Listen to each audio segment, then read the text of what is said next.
ಕರ್ನಾಟಕ ನೀನೇರುವ ಮಲೆ ಸಹ್ಯಾದ್ರಿ, ನೀ ಮುಟ್ಟುವ ಮರ ಶ್ರೀಗಂಧದ ಮರ, ನೀ ಕುಡಿಯುವ ನೀರ್ ಕಾವೇರಿ. ಎಲ್ಲಾದರೂ ಇರು ಎಂತಾದರೂ ಇರು ಎಂದೆಂದಿಗೂ ನೀ ಕನ್ನಡವಾಗಿರು. ಕನ್ನಡ ಗೋವಿಂದವೋ ಮುದ್ದಿನ ಕರು, ಕನ್ನಡತನ ಹೊಂದಿದ್ದರೆ ನೀ ನಮಗೆ ಕಲ್ಪತರು.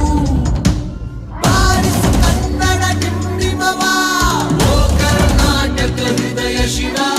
ಬಾರಿಸು ಕನ್ನಡ ಡಿಂಡಿಮವ, ಓ ಕರ್ನಾಟಕ ಹೃದಯ ಶಿವ. ಬಾರಿಸು ಕನ್ನಡ ಡಿಂಡಿಮವ, ಓ ಕರ್ನಾಟಕ ಹೃದಯ ಶಿವ.